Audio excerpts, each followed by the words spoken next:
Well, the tides are turning, folks. That's all I can really say. Hi, everyone. Welcome into another episode of the Why Am I a Mets Fan podcast.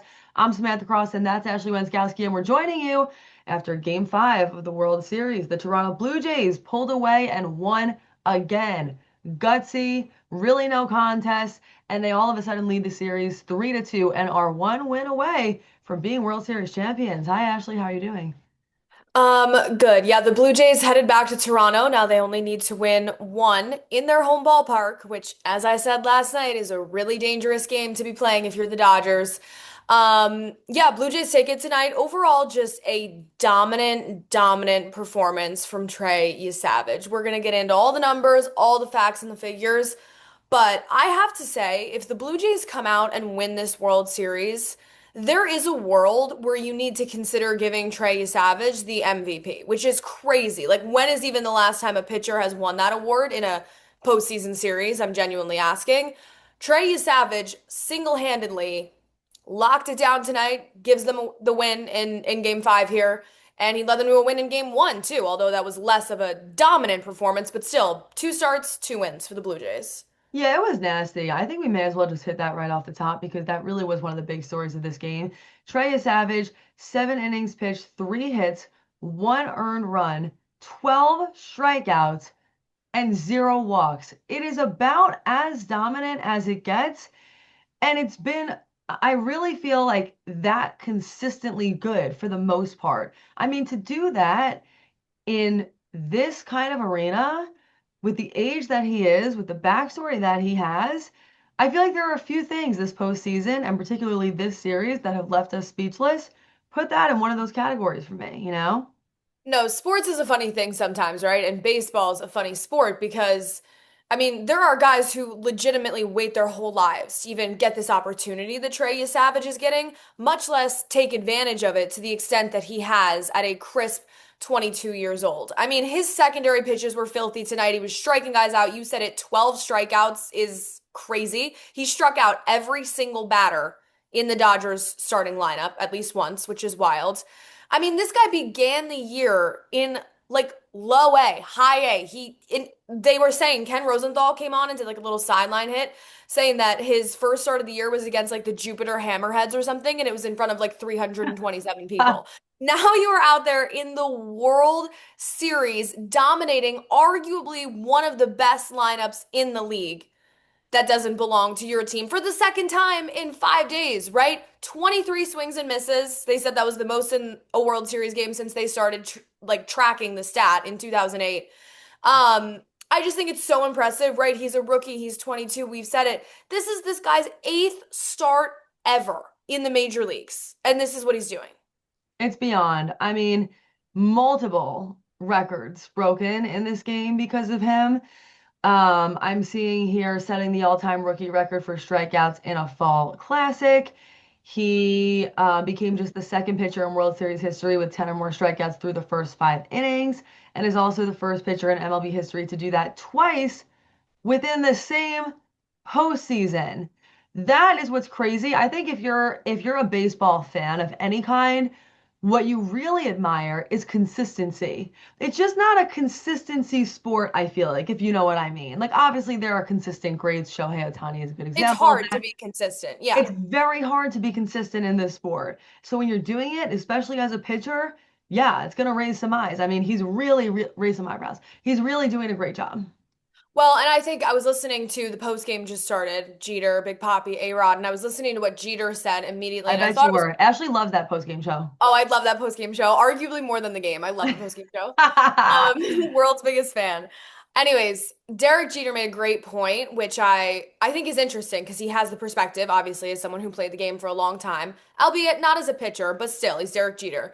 He said that he almost feels as though TREY Savage's youth and inexperience is helping him in this situation because like I started off saying, guys wait their whole career for this moment, right? You can get here and start pressing. The moment can start to feel really big when you've kind of waited, however long, 5, 10, 15 years to get there. The fact that TREY Savage has had such a meteoric rise, and this was Jeter's point that I find interesting, almost could be helping him in the sense that like he's just on the roller coaster right now. You know what I mean? Like in a few months he's going to look back at this and be like, "Oh my God." But right now like he's just 22 years old. He started the year in high A and he's just along for the ride. It's a really great point because ultimately it's like, what does this guy have to lose? Basically, all of the fans and even just baseball viewers are expecting nothing from him, and he is putting on the show of a lifetime. So that's pretty much all there is to say on that. This game started to go downhill for the Dodgers from the first pitch. It was really, really something. Schneider, Vladdy Daddy, homer off of Snell, back-to-back homers to put Toronto up 2-0 in the top of the first. That's when I was like, yo.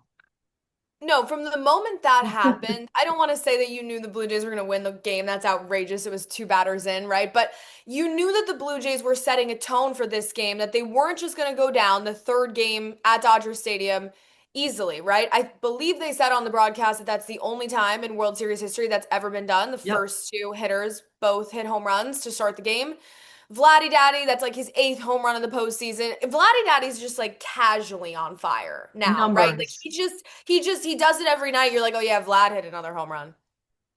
I mean, the numbers that he's putting up, I'll find them for you all at some point, but it is just disgusting. He is having a postseason to freaking remember. To me, ultimately, if the Blue Jays ended up winning the World Series, it feels like that's the MVP just because of the And it probably will be. yeah, I think it probably has to be because I know what you mean though about you Savage. Like sincerely, they wouldn't be here without either of those two guys. Maybe we can just leave it at that. But it's just crazy. I mean, this guy just puts you in a damn hole every single night. Every single night. It's like, what do you do with this guy? I almost feel like they should stop like pitching to him. Like it's really bad, you know? Like, is it time to have that discussion at some point? Anyway, um, Definitely. you know, Definitely it like on is. it's like at this point, I don't know. I'm going to be very interested to see what the Dodgers come out with in Game 6 because I have to say, when I saw that the Dodgers were down 2-0 in Game 5, it's really one of the first times that I felt like perhaps my 75% chance that the Dodgers are going to win. I have to say, the Sam graphic, it changed tonight. The Sam graphic dwindled. Yeah, yep, just like Yep. ESPN, and you know how hard that hits. I really feel like, wow, in a series like this where it's back and forth we go, it sort of feels like the team that's going to lose is the team that makes the first misstep. Losing back-to-back nights in your house, that's a misstep, man, and it's going to be extremely, incredibly hard to come back from. No, I mean, first of all, you never want yourself backed into the corner that the Dodgers are now in, right? You have to win both of the next two games to come out on top. But beyond that, you're going to Toronto. Like, I don't think anybody would have quite predicted. I mean, obviously, some people did, but the Dodgers losing two out of three at home at Dodger Stadium is sort of remarkable, right? There's a lot of reasons for that. We're going to talk about them. Blake Snell didn't have the greatest day ever. Plus, the lineup is just dead asleep. Somebody said dormant, and I feel like that's the perfect word to describe this Dodgers lineup Mm. right now. You are getting no production from your stars, from your middle of the order, bottom of the order. I mean, it's hard to win a game when you put up one run, right? Like we're all going to talk about Snell, but if he gave up two runs, they would have still lost. No, I completely agree. I have them up, so I just have to say this.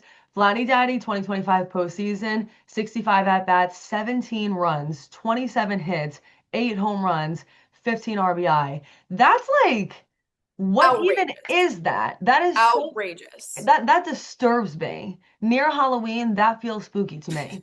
Anyway, beyond that, I actually agree with you. I think the fact that we're Mets fans almost makes us a little bit more objective.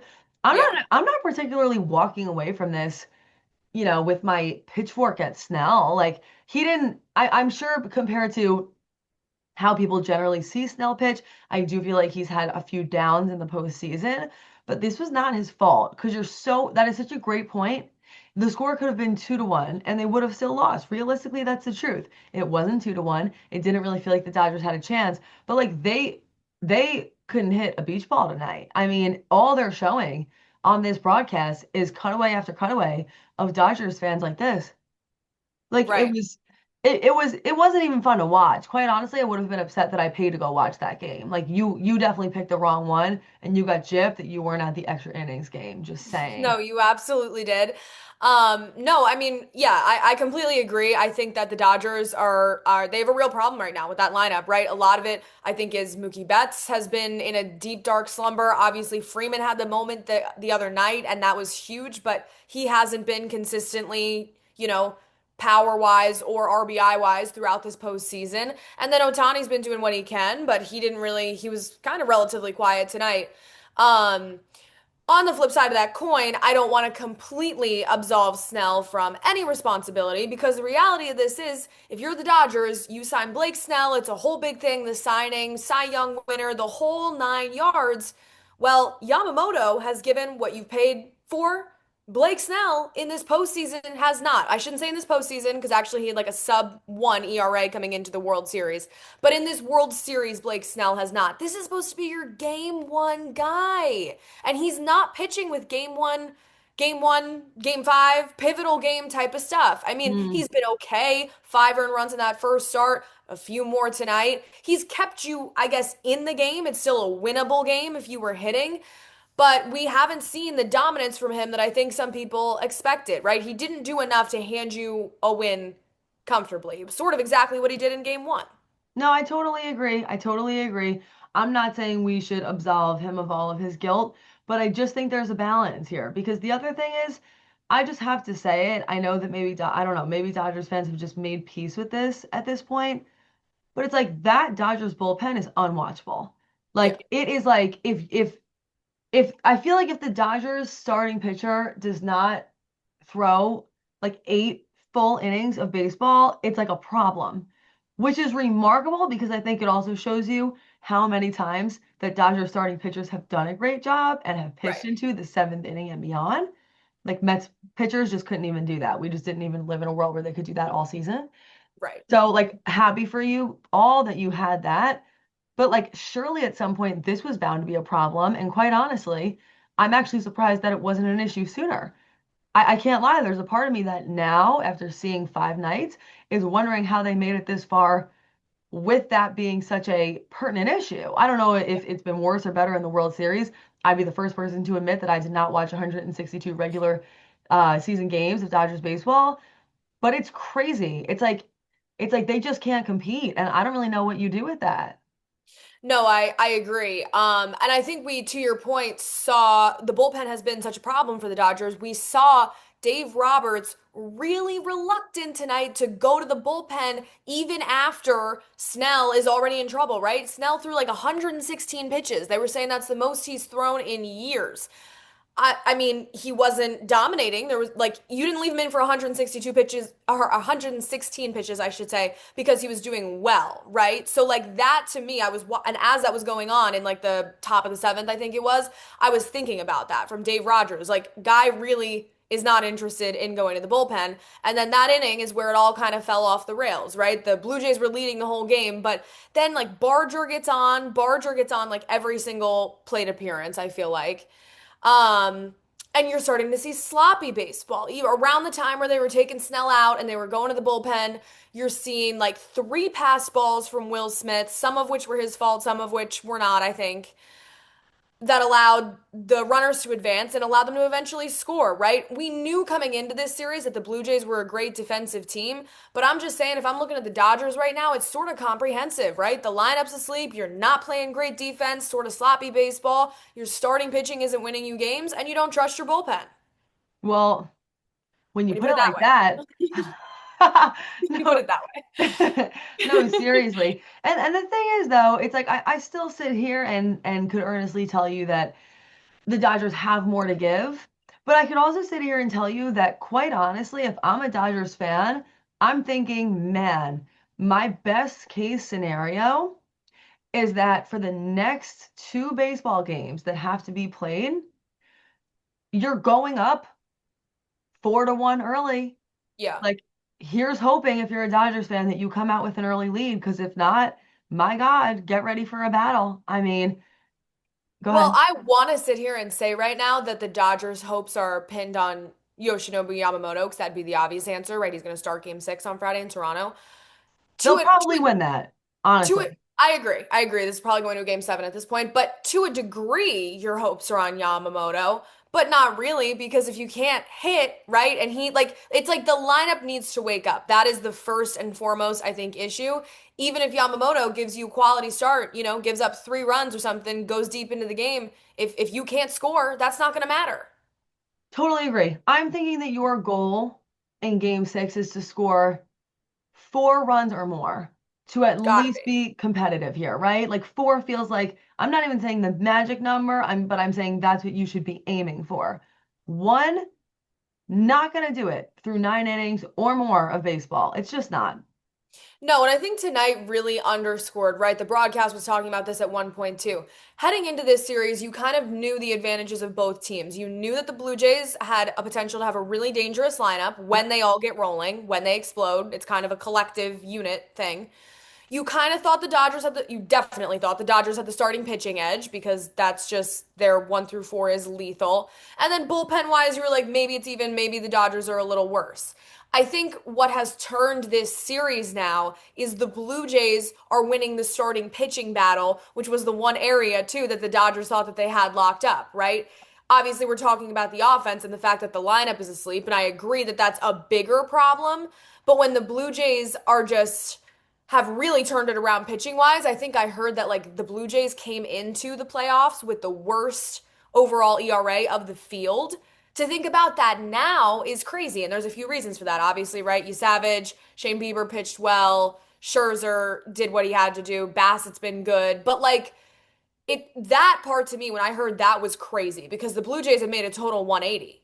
Well, it shows you that anything can happen when it's World Series time. I think there are so many rules and stats that don't necessarily apply, which is why I told you one thing that I think that the Blue Jays really have is that heart and that will and that really longing, wanting feeling to win a World Series. And right now they're playing like it. That's the only way to describe it.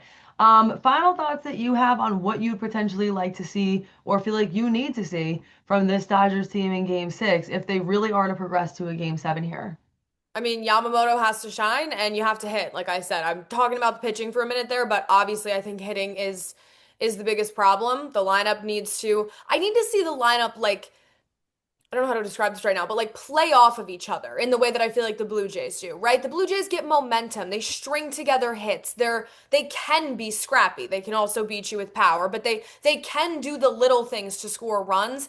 That's what I need to start seeing the Dodgers doing in game 6 if they're going to make it to a game 7.